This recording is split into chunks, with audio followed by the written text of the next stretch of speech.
Welcome to Look Behind the Look, the celebrated podcast that explores your favorite looks in film, television, and fashion history. Through conversations with the fashion world's elite and award-winning hair, makeup, and costume designers on sets around the world, you will see and hear exciting tales from behind the scenes, career origin stories, and tons of advice and tips. I'm your host, Tiffany Bartok.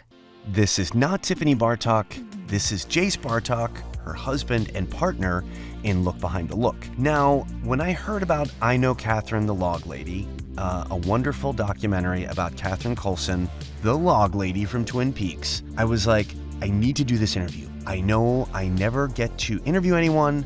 I am not the host, but I must do this. Tiffany happened to be on set, so I had my opportunity. I was so excited. I watched the film. I really enjoyed this heartfelt film about Catherine Coulson, who, beyond the Loglady, was a consummate actor, assistant camera operator to DPs like Frederick Elms, who was David Lynch's main DP. Just her whole life and the scope of it, and her marriages and love affairs and theater career is just a fascinating portrait, not to mention, of course, the very dramatic end of her life where she was supposed to appear in season 3 of Twin Peaks. Its comeback, she was very, very sick. She was diagnosed with cancer and she didn't have long to live. But she somehow managed to get a message to David Lynch and get the film crew to come up and film her, and she passed away a few days later. And it's this incredible, heartfelt story about her commitment to her art. And in the end, that is sort of the stamp on her life, is that she was able to sort of facilitate this appearance in season 3 by incredible circumstances, David Lynch directing her over Skype. But it's a beautiful film. Anyway, I was all set for my interview, was ready to go to talk to Richard Green, and our internet literally was going in and out. So I get my big opportunity and I instantly freeze. You know, you freeze and your face makes that horrible, like, bleh, you know, and it was super awkward. I started sweating profusely. Tiffany was nowhere to be found, but we persisted. But long story short, here is Richard Green's beautiful interview about I Know Catherine, the Loglady. I am not on camera because I was frozen, but you can hear me. And if you choose to see it on YouTube, you can see Richard. And it's really fascinating about how the whole film came about. The film is playing theaters all over the country right now. You can find a theater near you at iknowcatherine.com. Okay, I hope you enjoy this short but very interesting interview. One of my dearest, closest friends is Catherine Coulson, for sure.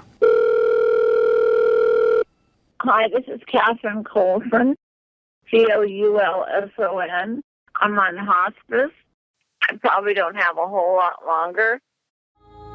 In 1990, Catherine Coulson became an international cult icon as the Loglady in the groundbreaking television series Twin Peaks. 2014, the big news, Mark Frost and David Lynch were going to return. Catherine was hiding the fact that she was so sick. It was stage 4. Hospice said, "What's your heart's desire?" She said she wanted to finish her work on Twin Peaks. We were up to that point where she was supposed to be working and coming up to work. The producer was trying to organize a medical plane to bring her up. She was going to fly to Washington. It could have killed her. How could David put Catherine, who's dying, in a position as an actor portraying this woman? It's time. Who was dying? The show must go on. It's life. Life goes on. The story has to be told, no matter what. Tell the story. I Know Catherine, the Loglady. We'll all see each other again.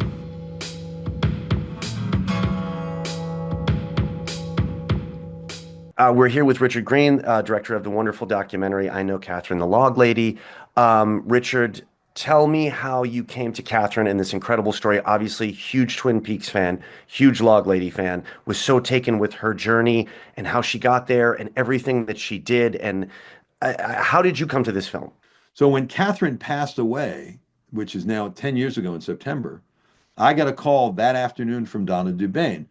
Timmy Neer was up there and called Donna, who couldn't get up there, and told her that they had all signed a $6 million penaltied NDA. So if you spoke about what was shot that day, you would owe CBS and David Lynch's company $6 million. million. Oh my God, you're kidding me. Didn't want anybody to talk about it. Well, Twin Peaks hadn't even come out at that point. Right, And it was right. such an inflammatory kind of story. I mean, it's just amazing what happened. So I immediately, she told me that they did this and that Catherine died 4 days after shooting this in her living room. I'm like, wow, this is a story. And Right. I thought it would get financed really quickly because Twin Peaks was coming out. I'm not that connected to Hollywood that I knew where to go and how to go. And so eventually, I decided to finance it myself initially. My first interview was with David, and once I had that interview, I just knew that there was a movie here. I mean, it was just so obvious to me that if I could just get the other interviews, we could do it. But something that David wanted and that I wanted too was Catherine's life was so broad and so much bigger than Twin Peaks in and of itself, even though that's by far the most famous thing she did. We didn't want it to be a Twin Peaks movie. We wanted it to be a Catherine movie. So I knew that that was really important to David. It was really important to me, and that's how we approached it. I didn't even watch season three until I'd conducted 65 interviews on this film and had a real strong sense of Catherine's life. That's when I went back and I watched the third season of Twin Peaks and started, cutting pieces and figuring out how to tell it. Richard, what an amazing story. So did you have to wait that stretch of time before the NDA for the NDA to expire? No, no. No. David wanted this thing told. Okay. And so when I called Annie Lundgren, who's in this movie, Right. and is a wonderful producer up in Ashland, Oregon. I called her through some people I knew, suggested that I talk to her. And it became clear to me that there were two things that I could get done. One, if David would release everybody from the NDA, they would all talk to me, but they wouldn't Mhm. talk to me without being released. I mean, $6 million is a lot of money. And the other thing is, nobody was supposed to shoot anything. But I found out somebody had videotaped the whole thing, and there were still photographs, and the audio recording was running the whole time. Right. So nobody wanted to admit that they had these photographs, but I kept hearing about it. People would say, I've got these photographs, but you can't. So I had to go back to David and say, look, they need to be released from the NDA or they won't talk. And he said, no problem. Let them say anything they want, no restrictions. And I said, great. He gave me that in writing. And then I say, and there are these photographs. And he went, oh my God, really? And I sent them the photographs and promised that I wouldn't use them in the campaign because they're hard to look at if they're out of context. Right. Saw the photographs, I was upset by them. Oh my God, she looks horrible, and they weren't color timed, so her hair and her head looks really white, and it's like, oh my God. But once you see the photographs in the context of this joyous event and hear that dialogue that went down, it's a whole different picture. So we were able to include some of those. We were able to include some of David talking to her off, every conversation Catherine did at the end of her life, somebody was recording. It So that blew my mind, and I love that you waited till the end of the film to show those pictures because you got to know this woman that was so dynamic and so beautiful and so interesting. And like as an actor and a filmmaker, like I'm shooting this thing right now where I co-writer, produced, acting in it, and operating B camera, right? And I'm learning that she was this like acclaimed operator for Frederick Elms, right? Like being a very individual person, you show us this beautiful life, which obviously the end of the film is so moving about how her commitment to want to do this. You know what I mean? This kind of defining character, and she wanted to kind of connect to that character before her time ran out. It's very super moving. it just occurs to me as you're speaking that, and I really appreciate these questions. They're thoughtful. Thank you. Um, that if you were a fabulous baseball player, but at the end of your life, you couldn't go pitch a game and win a game. You're not going to be able to do it at 72 years old with cancer. But Catherine could play this role that last time, that last day, and do it with, excitement and vigor and insight. It's a little, for me, it's chilling to realize that in some ways, not only is she talking to Hawk, her friend, the sheriff, she's also talking to David. Oh, See you again, and like we talked about when we were face to face, and Yeah. That and hearing about that process of David directing her and people sort of reporting, your crew members and the filmmakers at the time being like, David was really hard on her, maybe he's a little too hard on her, and then realizing that that was their process, and of course Catherine was looking for that full experience as a performer, and you show this dynamic performer and dynamic woman that she wanted to be directed. You know what I Yeah. mean? She wanted to do this, like everything that involved, you know what I mean? And it was just a really beautiful portrait. I guess our show really focuses on, kind of the making of and the looks behind the looks. And you talk about this in the film, so forgive me for asking again. Can you talk about Catherine's connection to that iconic look, the iconic Loglady look, Yeah. and the origin of that character? I know you speak about it in your film, and it's really interesting. But if you could sort of encapsulate that. Sure.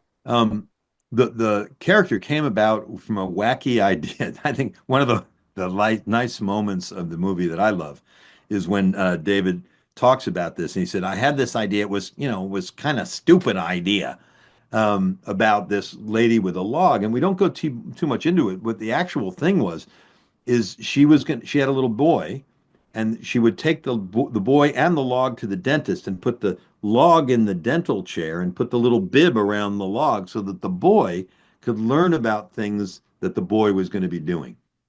And David wanted to explore, it was a wacky idea, explore the world through this boy and this mother and this log, and that Catherine would be the lead. And years later, when they're getting ready to shoot in Twin Peaks, he gets this idea to put her in the back of the room, just opening and closing the lights. You don't, she has no dialogue. She says shh once in that pilot, but it was iconic. And the development, I mean, I think it was Catherine with the red glasses. And I think the clothing, this is not how Catherine Coulson dressed, but the Loglady had her own style. Really, seriously, I would be interested in talking to the costumer at that point to see how that evolved as well. Because I'm interested, as you are, in our processes. I'll tell you something. You mentioned that your second camera on this piece that you're acting in and producing and co-wrote, right? This is the name of the game for Catherine. And what I was told recently is that and this was Sabrina Sutherland, I think, was telling us this, that when David did season 3 of Twin Peaks, The Return, he wanted to go back to the Eraserhead style of shooting, which is an extremely small crew. Just the intimacy of somebody doing sound, somebody doing camera, somebody helping with camera, and the actors and the director. I mean, that's it. They all fed themselves. It was not a big crew, not a big fancy thing, not a lot of marketing research on the script. They would do it from their guts, from their heart, which is so much like theater. It's what do you got a barn? I got a horse. Let's do a Western. Right. Any takeaways about anything that you learned from Catherine that you didn't know? I mean, you guys were friends and peers, and you came up together. But in the course of making this, is there something that you learned about Catherine that really surprised you? Ooh, what I've learned is what's continuing to surprise me now, is how changed I was by this process. You are what you eat, and your brain is what you consume as well. And I've read some great books, and I've spent a lot of time with some really great people, David Lynch amongst them. This whole cast are super extraordinary, accomplished people, because that's if you're Catherine or you're David, you're going to attract really interesting people to you, and you're going to select the people you want to hang out with from the most interesting. So here we have this distillation of, we're talking about Pulitzer Prize winning playwrights. Lisa Loomer just opened Real Women Have Curves on Broadway as a playwright. Kyle MacLachlan is taking his career to all new levels now with Fallout and other things that he's doing. This is an incredibly eloquent but insightful group of people who were close to Catherine because Catherine wanted really insightful, interesting people around her. And to spend a few years, 7 years, talking with them initially and then just listening to their words and the essential wisdom of Catherine's life just kept coming and hitting me. So it's changed me personally dramatically. I've been doing TM now for 7 years, inspired by the movie. And I think that my determination to stick with this until it was right is part of what I got from Catherine as well. That despite the toughness and the challenges, being in the moment and appreciating that moment. I can't tell you how many people told me, Catherine, just about conversations they would have her on the streets of Ashland, the amount of care and attention, being present. There's nothing more important. I don't spend my time worrying too much about what's going to happen with this film. I'm too involved with the moment. And that's a blessing because we all have plenty of anxiety about what's happening in our world and where it's going in our own lives. So to remember that this is our life. Be here now was her email address, right? And it's so on that level, the relationships it has brought me in the collaborations that I've made with Jane Albachet, our executive producer, Alexandra Shurun, who's our art director and did all these beautiful illustrations, and so many other people in the film. It's changed me, and that surprised me. I didn't expect to have my life view and attitude change. But it's a nice way to live life. I'm glad I'm enjoying this interview. Here we are. Richard, that was absolutely beautiful and means the world to me and our listeners, for those making documentaries over years and years and trying to sort of like distill a life. You did a beautiful job, and it was just wonderful talking to you. Thank you very, very much. I look forward to seeing some of your work too. Look Behind the Look is a Vinyl Foot production, written by me, your host, Tiffany Bartok, produced by Jayce Bartok, edited by Mugresh Thakor. If you're interested in learning more, find our video version on the YouTube channel, Look Behind the Look Podcast. There you can see rare photos and clips from our guests. And please follow us on Twitter at LookBehindPod and Instagram at LookBehindTheLook. If you like the show, please rate, review, and subscribe. And tell your friends and spread the word. You can subscribe to us on iTunes or any podcatcher of your choice. Thanks for listening to Look Behind the Look.